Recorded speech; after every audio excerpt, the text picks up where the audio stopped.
What shall we do unto the queen Vashti according to law, because she hath not performed the commandment of the king Ahasuerus by the chamberlains? And Memucan answered before the king and the princes, Vashti the queen hath not done wrong to the king only, but also to all the princes, and to all the people that are in all the provinces of the king Ahasuerus.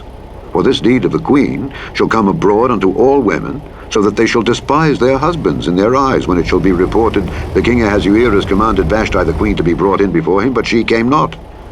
Likewise shall the ladies of Persia and Media say this day unto all the king's princes which have heard of the deed of the queen. Thus shall there arise too much contempt and wrath. If it please the king, let there go a royal commandment from him, and let it be written among the laws of the Persians and the Medes, that it be not altered, that Vashti come no more before King Ahasuerus, and let the king give her royal estate unto another that is better than she. And when the king's decree which he shall make shall be published throughout all his empire, for it is great, all the wives shall give to their husbands honor, both to great and small. And the saying pleased the king and the princes. And the king did according to the word of Memucan, for he sent letters into all the king's provinces, into every province according to the writing thereof, and to every people after their language, that every man should bear rule in his own house, and that it should be published according to the language of every people. Chapter 2. After these things, when the wrath of King Ahasuerus was appeased, he remembered Vashti and what she had done, and what was decreed against her.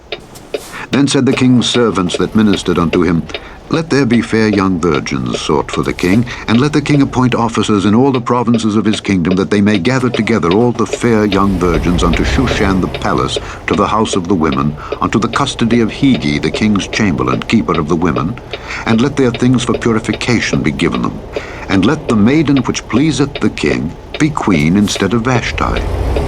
And the thing pleased the king, and he did so. Now, in Shushan the palace, there was a certain Jew whose name was Mordecai, the son of Jair, the son of Shimei, the son of Kish, a Benjamite, who had been carried away from Jerusalem with the captivity which had been carried away with Jeconiah, king of Judah, whom Nebuchadnezzar, the king of Babylon, had carried away. And he brought up Hadassah, that is Esther, his uncle's daughter, for she had neither father nor mother, and the maid was fair and beautiful, whom Mordecai, when her father and mother were dead, took for his own daughter. So it came to pass, when the king's commandment and his decree was heard, and when many maidens were gathered together unto Shushan the palace to the custody of Hegai, that Esther was brought also unto the king's house to the custody of Hegai, keeper of the women. And the maiden pleased him, and she obtained kindness of him. And he speedily gave her her things for purification, with such things as belonged to her, and 7 maidens which were meet to be given her out of the king's house. And he preferred her and her maids unto the best place of the house of the women. Esther had not showed her people nor her kindred, for Mordecai had charged her that she should not show it. And Mordecai walked every day before the court of the women's house, to know how Esther did, and what should become of her. Now, when every maid's turn was come to go into King Ahasuerus, after that she had been 12 months, according to the manner of the women, for so were the days of their purifications accomplished, to wit, 6 months with oil of myrrh, and 6 months with sweet odors, and with other things for the purifying of the women. Then thus came every maiden unto the king. Whatsoever she desired was given her to go with her out of the house of the women unto the king's house. In the evening she went, and on the morrow she returned into the second house of the women, to the custody of Sheashgaz the king's chamberlain, which kept the concubines. She came in unto the king no more, except the king delighted in her, and that she were called by name. Now when the turn of Esther, the daughter of Abihail, the uncle of Mordecai, who had taken her for his daughter, was come to go in unto the king, she required nothing but what Hegai the king's chamberlain, the keeper of the women, appointed. And Esther obtained favor in the sight of all them that looked upon her. So Esther was taken unto King Ahasuerus into his house royal in the 10th month, which is the month Tebet, in the 7th year of his reign. And the king loved Esther above all the women, and she obtained grace and favor in his sight more than all the virgins, so that he set the royal crown upon her head, and made her queen instead of Vashti. Then the king made a great feast unto all his princes and his servants, even Esther's feast, and he made a release to the provinces.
Time to hit the road.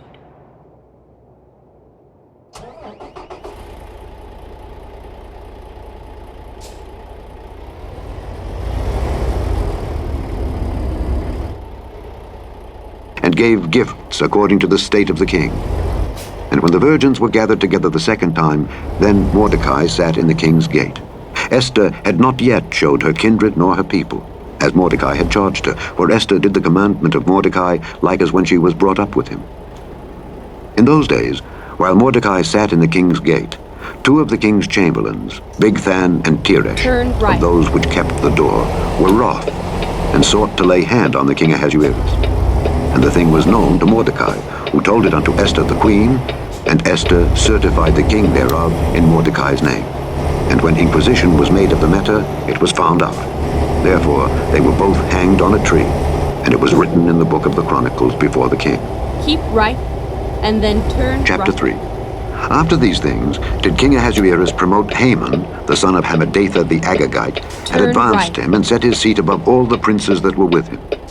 And all the king's servants that were in the king's gate bowed and reverenced Haman, for the king had so commanded concerning him. But Mordecai bowed not, nor did him reverence. Then the king's servants which were in the king's gate said unto Mordecai, Why transgressest thou the king's commandment? Now it came to pass, when they spake daily unto him, and he hearkened not unto them, that they told Haman, to see whether Mordecai's matters would stand. For he had told them that he was a Jew. And when Haman saw that Mordecai bowed not, nor did him reverence, then was Haman full of wrath. And he thought scorn to lay Go hands on straight on. Mordecai alone, for they had showed him the people of Mordecai. Wherefore Haman sought to destroy all the Jews that were throughout the whole kingdom of Ahasuerus, even the people of Mordecai. In the first month, that is the month Nisan, in the 12th year of King Ahasuerus, they cast Pur, that is the This lot, is where it ends. before Haman from day to day and from month to month, to the 12th month, that is the month Adar. And Haman said unto King Ahasuerus, There is a certain people scattered abroad and dispersed among the people in all the provinces of thy kingdom, and their laws are diverse from all people, neither keep they the king's laws. Therefore it is not for the king's profit to suffer them. If it please the king, let it be written that they may be destroyed, and I will pay 10,000 talents of silver to the hands of those that have the charge of the business.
Okay, here we go. Go straight on. To bring it into the king's treasuries. And the king took his ring from his hand, and gave it unto Haman the son of Hammedatha the Agagite, the Jews' enemy. And the king said unto Haman, The silver is given to thee, the people also, to do with them as it seemeth good to thee. Then were the king's scribes called on the 13th day of the first month, Recomputing. and there was written according to all that Haman had commanded unto the king's lieutenants, and to the governors that were over every province, and to the rulers of every people of every province, according to the writing thereof, and to every people after their language. In the name of King Ahasuerus was it written, and sealed with the king's ring. And the letters were sent by posts into all the king's provinces, to destroy, to kill, and to cause to perish all Jews, both young and old, little children and women, in one day, even upon the 13th day of the 12th month, which is the month Adar, and to take the spoil of them for a prey. The copy of the writing Go for a straight commandment on. to be given in every province was published unto all people, that they should be ready against that day. The posts went out, being hastened by the king's commandment, and the decree was given in Shushan the palace. And the king and Haman sat down to drink. But the city Shushan was perplexed. Chapter 4. When Mordecai perceived all that was done, Get Mordecai ready to rent turn his left. clothes and put on sackcloth with ashes, and went out into the midst of the city and cried with a Turn loud and a bitter cry, and came even before the king's gate. For none might enter into the king's gate clothed with sackcloth. And in every province, whithersoever the king's commandment and his decree came, there was great mourning among the Jews, and fasting, and weeping, and wailing, and many lay in sackcloth and ashes. So Esther's maids and her chamberlains came and told it her. Then was the queen exceedingly grieved, and she sent raiment to clothe Mordecai, and to take away his sackcloth from him, but he received it not. Then called Esther for Hatach, one of the king's chamberlains, whom he had appointed to attend upon her, and gave him a commandment to Mordecai Get ready to know to what turn it right. was and why it was. So Hatach went forth to Mordecai unto the street of the city, which was before the king's gate. And Mordecai told him of all that had Turn happened unto right. him, and of the sum of the money that Haman had promised to pay to the king's treasuries for the Jews, to destroy them. Also, he gave him the copy of the writing of the decree that was given at Shushan to destroy them, to show it unto Esther, and to declare it unto her, and to charge her that she should go in unto the king to make supplication unto him, and to make request before him for her people. And Hatach came and told Esther the words of Mordecai. Again Esther spake unto Hatach, and gave him commandment unto Mordecai. All the king's servants, and all the people of the king's provinces, do know that whosoever, whether man or woman, shall come unto the king into the inner court, who is not called, there is one law of his, It's to all put him over. to death, except such to whom the king shall hold out the golden scepter, that he may live. But I have not been called to come in unto the king these 30 days. And they told Mordecai Esther's words.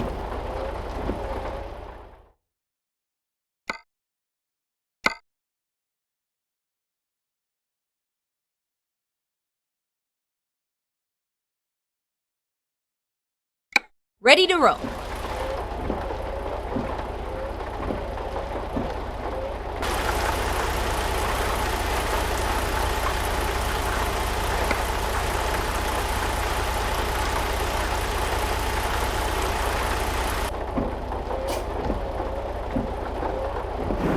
Then Mordecai commanded to answer Esther, Think not with thyself that thou shalt escape in the king's house more than all the Jews. For if thou altogether holdest thy peace at this time, then shall their enlargement and deliverance arise to the Jews from another place. But thou and thy father's house shall be destroyed. And who knoweth whether thou art come to the kingdom for such a time as this? Then Esther bade them return Mordecai this answer.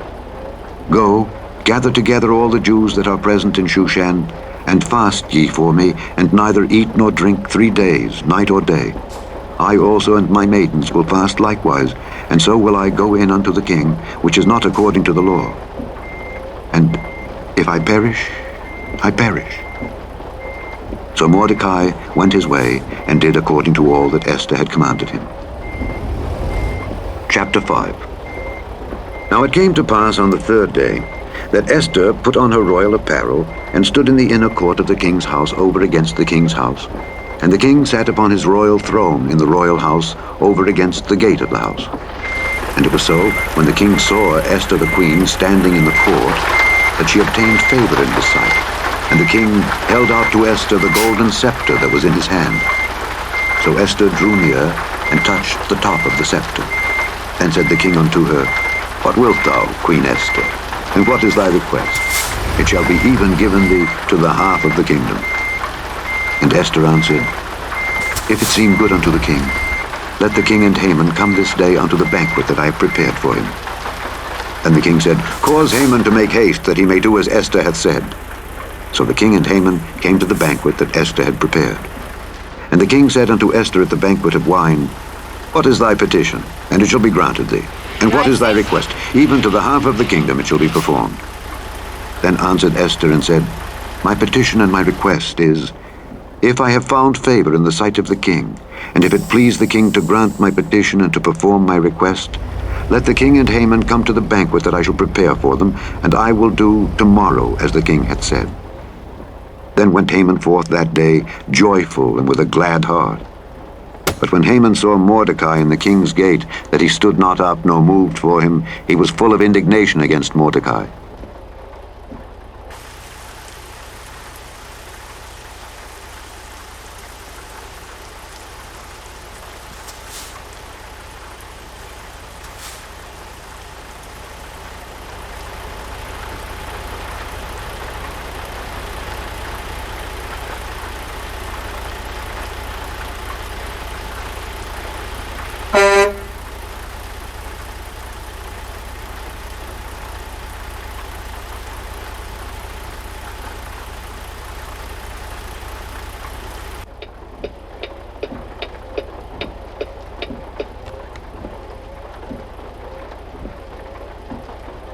Nevertheless, Haman refrained himself, and when he came home, he sent and called for his friends and Zeresh his wife. And Haman told them of the glory of his riches, and the multitude of his children, and all the things wherein the king had promoted him, and how he had advanced him above the princes and servants of the king. Haman said moreover, Yea, Esther the queen did let no man come in with the king unto the banquet that she had prepared but myself, and tomorrow am I invited unto her also with the king. Yet all this availeth me nothing, so long as I see Mordecai the Jew sitting at the king's gate. Then said Zeresh his wife, and all his friends unto him, Let a gallows be made of 50 cubits high, and tomorrow speak thou unto the king, that Mordecai may be hanged thereon. Then go thou in merrily with the king unto the banquet. And the thing pleased Haman, and he caused the gallows to be made. Chapter 6. On that night could not the king sleep, and he commanded to bring the book of records of the Chronicles, and they were read before the king. And it was found written that Mordecai had told of Bigthana and Teresh, two of the king's chamberlains, the keepers of the door, who sought to lay hand on the king Ahasuerus. And the king said, What honor and dignity hath been done to Mordecai for this? Then said the king's servants that ministered unto him, There is nothing done for him. And the king said, Who is in the court? Now Haman was come into the outward court of the king's house to speak unto the king to hang Mordecai on the gallows that he had prepared for him. And the king's servants said unto him, Behold, Haman standeth in the court. And the king said, Let him come in. So Haman came in, and the king said unto him, What shall be done unto the man whom the king delighteth to honor? Now Haman thought in his heart, To whom would the king delight to do honor more than to myself? And Haman answered the king, For the man whom the king delighteth to honor, let the royal apparel be brought which the king useth to wear, and the horse that the king rideth upon, and the crown royal which is set upon his head. And let this apparel and horse be delivered to the hand of one of the king's most noble princes, that they may array the man withal whom the king delighteth to honor, and bring him on horseback through the street of the city, and proclaim before him, Thus shall it be done to the man whom the king delighteth to honor. Then the king said to Haman, Make haste, and take the apparel and the horse, as thou hast said, and do even so to Mordecai the Jew that sitteth at the king's gate. And then Let nothing fail of all that thou hast spoken. Then took Haman the apparel and the horse, and arrayed Mordecai, and brought him on horseback through the street of the city, and proclaimed before him, Thus shall it be done unto the man whom the king delighteth to honor. And Mordecai came again to the king's gate. But Haman hasted to his house mourning, and having his head covered. And Haman told Zeresh his wife and all his friends everything that had befallen him. Then said his wise men and Zeresh his wife unto him, If Mordecai be of the seed of the Jews, before whom thou hast begun to fall, thou shalt not prevail against him, but shalt surely fall before him. And while they were yet talking with him, came the king's chamberlains, and hasted to bring Haman unto the banquet that Esther had prepared. Chapter 7. So the king and Haman came to banquet with Esther the queen. And the king said again unto Esther on the second day at the banquet of wine, What is thy petition, Queen Esther, and it shall be granted thee? And what is thy request, and it shall be performed even to the half of the kingdom? Then Esther the queen answered and said, If I have found favor in thy sight, O king, and if it please the king, let my life be given me at my petition, and my people at my request. For we are sold, I and my people, to be destroyed, to be slain, and to perish. But if we had been sold for bondmen and bondwomen, I had held my tongue. although the enemy could not countervail the king's damage. Then the king Ahasuerus answered and said unto Esther the queen, Who is he, and where is he that durst presume in his heart to do so? And Esther said, The adversary and enemy is this wicked Haman. Then Haman was afraid before the king and the queen. And the king, arising from the banquet of wine in his wrath, went into the palace garden. And Haman stood up to make request for his life to Esther the queen, for he saw that there was evil determined against him by the king. Then the king returned out of the palace garden into the place of the banquet of wine, and Haman was fallen upon the bed whereon Esther was. Then said the king, Will he force the queen also before me in the house? As the word went out of the king's mouth, they covered Haman's face. And Harbona, one of the chamberlains, said before the king, Behold also, the gallows 50 cubits high, which Haman had made for Mordecai, who had spoken good for the king, standeth in the house of Haman. Then the king said, Hang him thereon. So they hanged Haman on the gallows that he had prepared for Mordecai. Then was the king's wrath pacified. Chapter 8. On that day did the king Ahasuerus give the house of Haman, the Jews' enemy, unto Esther the queen. And Mordecai came before the king, for Esther had told what he was unto her. And the king took off his ring, which he had taken from Haman, and gave it unto Mordecai. And Esther set Mordecai over the house of Haman. And Esther spake yet again before the king, and fell down at his feet, and besought him with tears to put away the mischief of Haman the Agagite, and his device that he had devised against the Jews.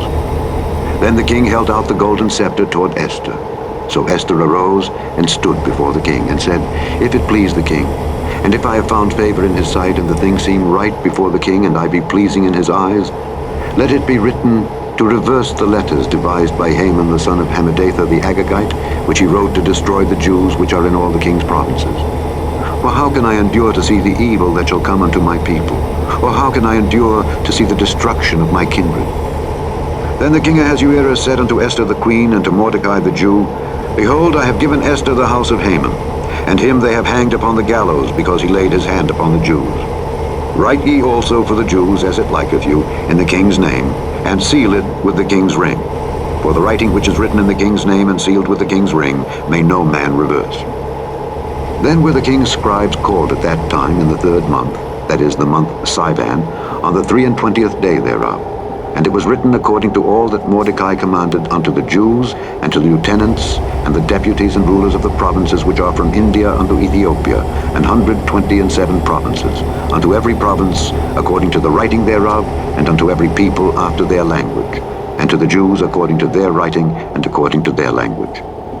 And he wrote in the king Ahasuerus' name, and sealed it with the king's ring, and sent letters by posts, on horseback, and riders on mules, camels, and young dromedaries, wherein the king granted the Jews which were in every city to gather themselves together, and to stand for their life, to destroy, to slay, and to cause to perish all the power of the people and province that would assault them, both little ones and women, and to take the spoil of them for a prey, upon one day in all the provinces of King Ahasuerus, namely, upon the 13th day of the 12th month, which is the month Adar. The copy of the writing for a commandment to be given in every province was published unto all people, and that the Jews should be ready against that day to avenge themselves on their enemies. So the posts that rode upon mules and camels went out, being hastened and pressed on by the king's commandment. And the decree was given at Shushan the palace. And Mordecai went out from the presence of the king in royal apparel of blue and white, and with a great crown of gold, and with a garment of fine linen and purple. And the city of Shushan rejoiced and was glad. The Jews had light and gladness and joy and honor. And in every province and in every city, whithersoever the king's commandment and his decree came, the Jews had joy and gladness, a feast and a good day. And many of the people of the land became Jews, for the fear of the Jews fell upon them. Chapter 9. Now in the 12th month, that is the month Adar, on the 13th day of the same, when the king's commandment and his decree drew near to be put in execution, in the day that the enemies of the Jews hoped to have power over them, though it was turned to the contrary, that the Jews had rule over them that hated them, the Jews gathered themselves together in their cities throughout all the provinces of the king Ahasuerus, to lay hand on such as sought their hurt, and no man could withstand them, for the fear of them fell upon all people. And all the rulers of the provinces, and the lieutenants, and the deputies, and officers of the king helped the Jews, because the fear of Mordecai fell upon them. For Mordecai was great in the king's house, and his fame went out throughout all the provinces. For this man Mordecai waxed greater and greater. Thus the Jews smote all their enemies with the stroke of the sword, and slaughter and destruction, and did what they would unto those that hated them. And in Shushan the palace the Jews slew and destroyed 500 men. And Parshandatha, and Dalphon, and Aspatha, and Poratha, and Adalia, and Aridatha, and Parmashta, and Arisai, and Aridai, and Bajezatha, the 10 sons of Haman, the son of Hammedatha, the enemy of the Jews, slew they, but on the spoil laid they not their hand. On that day the number of those that were slain in Shushan the palace was brought before the king. And the king said unto Esther the queen, The Jews have slain and destroyed 500 men in Shushan the palace, and the 10 sons of Haman. What have they done in the rest of the king's provinces? Now what is thy petition, and it shall be granted thee? Or what is thy request further, and it shall be done? Then said Esther, If it please the king, let it be granted to the Jews which are in Shushan to do tomorrow also according unto this day's decree, and let Haman's 10 sons be hanged upon the gallows. And the king commanded it so to be done. And the decree was given at Shushan, and they hanged Haman's 10 sons.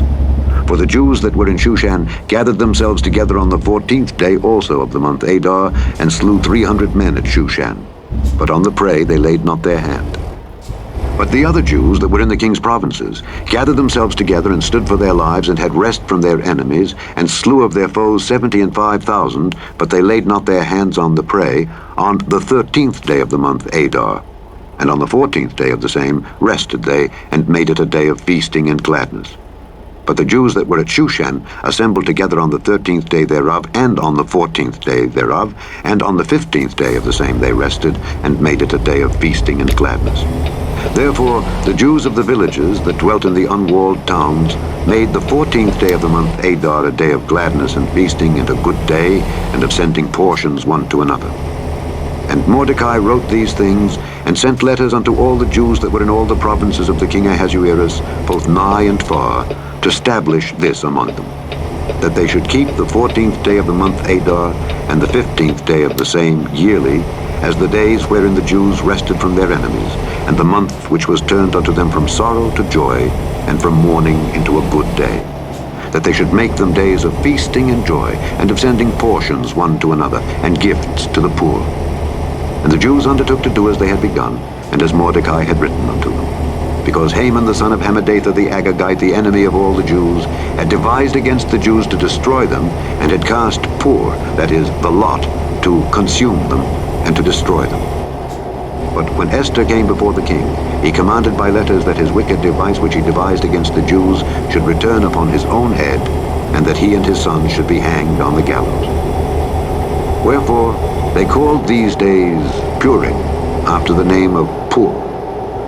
Therefore were all the words of this letter, and of that which they had seen concerning this matter, and which had come unto them, the Jews ordained and took upon them, and upon their seed, and upon all such as joined themselves unto them, so as it should not fail, that they would keep these 2 days according to their writing, and according to their appointed time every year, and that these days should be remembered and kept throughout every generation, every family, every province, and every city, and that these days of Purim should not fail from among the Jews, nor the memorial of them perish from their seed.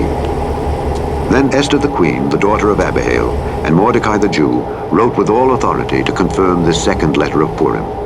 And he sent the letters unto all the Jews, to the 127 provinces of the kingdom of Ahasuerus, with words of peace and truth, to confirm these days of Purim in their times appointed, according as Mordecai the Jew and Esther the queen had enjoined them, and as they had decreed for themselves and for their seed, the matters of the fastings and their cry.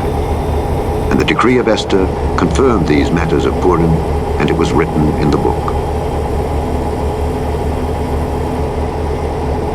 Chapter 10. And the king Ahasuerus laid a tribute upon the land and upon the isles of the sea, and all the acts of his power and of his might, and the declaration of the greatness of Mordecai whereunto the king advanced him, are they not written in the book of the chronicles of the kings of Media and Persia? For Mordecai the Jew was next unto King Ahasuerus, and great among the Jews, and accepted of the multitude of his brethren, seeking the wealth of his people, and speaking peace to all his seed. The end of the book of Esther. The book of Job, chapter 1. There was a man in the land of Uz whose name was Job, and that man was perfect and upright, and one that feared God and eschewed evil. And there were born unto him 7 sons and 3 daughters. His substance also was 7,000 sheep and 3,000 camels, and 500 yoke of oxen and 500 she-asses, and a very great household, so that this man was the greatest of all the men of the east. And his sons went and feasted in their houses, every one his day, and sent and called for their 3 sisters to eat and to drink with them. And it was so, when the days of their feasting were gone about, that Job sent and sanctified them, and rose up early in the morning, and offered burnt offerings according to the number of them all. For Job said, "It may be that my sons have sinned, and cursed God in their hearts." Thus did Job continually. Now there was a day when the sons of God came to present themselves before the Lord, and Satan came also among them. And the Lord said unto Satan, "Whence comest thou?" Then Satan answered the Lord and said, "From going to and fro in the earth, and from walking up and down in it." And the Lord said unto Satan, "Hast thou considered my servant Job, that there is none like him in the earth, a perfect and an upright man, one that feareth God and escheweth evil?" And Satan answered the Lord and said, "Doth Job fear God for naught? Hast not thou made an hedge about him, and about his house, and about all that he hath on every side? Thou hast blessed the work of his hands, and his substance is increased in the land. But put forth thine hand now, and touch all that he hath, and he will curse thee to thy face." And the Lord said unto Satan, "Behold, all that he hath is in thy power, only upon himself put not forth thine hand." So Satan went forth from the presence of the Lord. And there was a day when his sons and his daughters were eating and drinking wine in their eldest brother's house. And there came a messenger unto Job, and said, "The oxen were plowing, and the asses feeding beside them, and the Sabaeans fell upon them, and took them away. Yea, they have slain the servants with the edge of the sword, and I only am escaped alone to tell thee." Go straight on. While he was yet speaking, there came also another, and said, "The fire of God is fallen from heaven, and hath burned up the sheep and the servants, and consumed them, and I only am escaped alone to tell thee." While he was yet speaking, there came also another, and said, "The Chaldeans made out 3 bands, and fell upon the camels, and have carried them away, yea, and slain the servants with the edge of the sword, and I only am escaped alone to tell thee." While he was yet speaking, there came also another, and said, "Thy sons and thy daughters were eating and drinking wine in their eldest brother's house, and behold, there came a great wind from the wilderness, and smote the 4 corners of the house, and it fell upon the young men, and they are dead. And I only am escaped alone to tell thee." Then Job arose, and rent his mantle, and shaved his head, and fell down upon the ground, Go and straight worshipped, on. and said, "Naked came I out of my mother's womb, and naked shall I return thither. The Lord gave, and the Lord hath taken away. Blessed be the name of the Lord." In all this, Job sinned not, nor charged God foolishly. Chapter 2. Again there was a day when the sons of God came to present themselves before the Lord, and Satan came also among them to present himself before the Lord. And the Lord said unto Satan, "From whence comest thou?" And Satan answered the Lord and said, "From going to and fro in the earth, and from walking up and down in it." And the Lord said unto Satan, "Hast thou considered my servant Job, that there is none like him in the earth, a perfect and an upright man, one that feareth God and escheweth evil? And still he holdeth fast his integrity, although thou movedst me against him to destroy him without cause." Keep right. And Satan answered the then Lord and turn said, "Skin for skin, yea, all that a man hath will he give for his life. But put forth thine hand now, and touch his bone and his Turn flesh, right. and he will curse thee to thy face." And the Lord said unto Satan, "Behold, he is in thine hand, but save his life." So went Satan forth from the presence of the Lord, and smote Job with sore boils from the sole of his foot unto his crown. And he took him a potsherd to scrape himself withal, and he sat down among the ashes. Then said his wife unto him, Dost thou still retain thine integrity? Curse God and die. But he said unto her, Thou speakest as one of the foolish women speaketh. What, shall we receive good at the hand of God, and shall we not receive evil? In all this did not Job sin with his lips. Now when Job's 3 friends heard of all this evil that was come upon him, they came every one from his own place, Eliphaz the Temanite, and Bildad the Shuhite, and Zophar the Naamathite. For they had made an appointment together to come to mourn with him and to comfort him. And when they lifted up their eyes afar off and knew him not, they lifted up their voice and wept, and they rent every one his mantle and sprinkled dust upon their heads toward heaven. So they sat down with him upon the ground 7 days and 7 nights, and none spake a word unto him, for they saw that his grief was very great. Chapter 3. After this opened Job his mouth, and cursed his day. And Job spake and said, Let the day perish wherein I was born, and the night in which it was said there is a man-child conceived. Let that day be darkness. Keep right. Let not God regard it from above, neither let the light shine upon it. Let darkness and the shadow of death stain it. Let a cloud dwell upon it. Let the blackness of the day terrify it. As for that night, let darkness seize upon it. Let it not be joined unto the days of the year. Let it not come into the number of the months. Lo, let that night be solitary. Let no joyful voice come therein. Let them curse it that curse the day, who are ready to raise up their mourning. Let the stars of the twilight thereof be dark. Let it look for light, but have none, neither let it see the dawning of the day. Because it shut not up the doors of my mother's womb, nor hid sorrow from mine eyes. Why died I not from the womb? Why did I not give up the ghost when I came out of the belly? Why did the knees prevent me, or why the breasts that I should suck?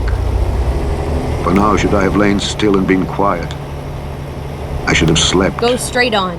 Then had I been at rest with kings and counselors of the earth, which built desolate places for themselves, or with princes that had gold, who filled their houses with silver. Or as a hidden, untimely birth I had not been, as infants which never saw light.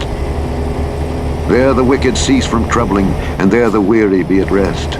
There the prisoners rest together. They hear not the voice of the oppressor. The small and great are there, and the servant is free from his master. Wherefore is light given to him that is in misery, and life unto the bitter in soul, which long for death, but it cometh not, and dig for it more than for hid treasures, which rejoice exceedingly and are glad when they can find the grave. Keep left. Why is light left. given to a man whose way is hid, and whom God hath hedged in? For my sighing cometh before I eat, left. and my roarings are poured out like the waters. For the thing which I greatly feared is come upon me, and that which I was afraid of is come unto me.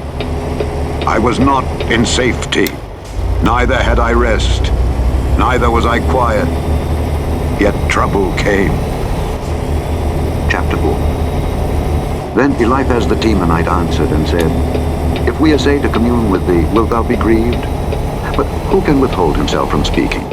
Behold, thou hast instructed many, and thou hast strengthened the weak hands. Thy words have upholden him that was falling, and thou hast strengthened the feeble knees. But now it has come upon thee, and thou faintest. It toucheth thee, and thou art troubled. Is not this thy fear, thy confidence, thy hope, and the uprightness of thy ways? Remember, I pray thee, who ever perished being innocent? Or where were the righteous cut off? Even as I have seen, they that plow iniquity and sow wickedness reap the same. By the blast of God they perish, and by the breath of his nostrils are they consumed. The roaring of the lion and the voice of the fierce lion and the teeth of the young lions are broken. The old lion perisheth for lack of prey, and the stout lion's whelps are scattered abroad. Now a thing was secretly brought to me, and mine ear received a little thereof. In thoughts from the visions of the night, when deep sleep falleth on men, fear came upon me and trembling, which made all my bones to shake. Then a spirit passed before my face, the hair of my flesh stood up. It stood still, but I could not discern the form thereof. An image was before mine eyes. There was silence, and I heard a voice saying, Shall mortal man be more just than God? Shall a man be more pure than his Maker? Behold, he put no trust in his servants, and his angels he charged with folly. How much less in them that dwell in houses of clay, whose foundation is in the dust, which are crushed before the moth. They are destroyed from morning to evening. They perish forever without any regarding it. Doth not their excellency which is in them go away? They die, even without wisdom. Chapter 5. Call now, if there be any that will answer thee, and to which of the saints wilt thou turn? For wrath killeth the foolish man, and envy slayeth the silly one. I have seen the foolish taking root, but suddenly I cursed his habitation. His children are far from safety, and they are crushed in the gate, neither is there any to deliver them. Whose harvest the hungry eateth up, and taketh it even out of the thorns, and the robber swalloweth up their substance. Although affliction cometh not forth of the dust, neither doth trouble spring out of the ground, yet man is born unto trouble, as the sparks fly upward. I would seek unto God, and unto God would I commit my cause, which doeth great things, and unsearchable, marvelous things, without number, who giveth rain upon the earth, and sendeth waters upon the fields, to set up on high those that be low, that those which mourn may be exalted to safety. He disappointeth the devices of the crafty, so that their hands cannot perform their enterprise. He taketh the wise in their own craftiness, and the counsel of the froward is carried headlong. They meet with darkness in the daytime, and grope in the noonday as in the night. But he saveth the poor from the sword, from their mouth, and from the hand of the mighty. So the poor hath hope, and iniquity stoppeth her mouth. Behold, happy is the man whom God correcteth. Therefore despise not thou the chastening of the Almighty. For he maketh sore, and bindeth up. He woundeth, and his hands make whole. He shall deliver thee in 6 troubles, yea, in 7 there shall no evil touch thee. In famine he shall redeem thee from death, and in war from the power of the sword. Thou shalt be hid from the scourge of the tongue, neither shalt thou be afraid of destruction when it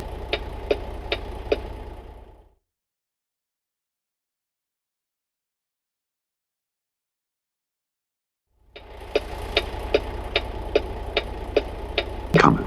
At destruction and famine thou shalt laugh, neither shalt thou be afraid of the beasts of the earth, for thou shalt be in league with the stones of the field, and the beasts of the field shall be at peace with thee. And thou shalt know that thy tabernacle shall be in peace, and thou shalt visit thy habitation, and shalt not sin. Thou shalt know also that thy seed shall be great, and thine offspring as the grass of the earth. Thou shalt come to thy grave in a full age, like as a shock of corn cometh in his season.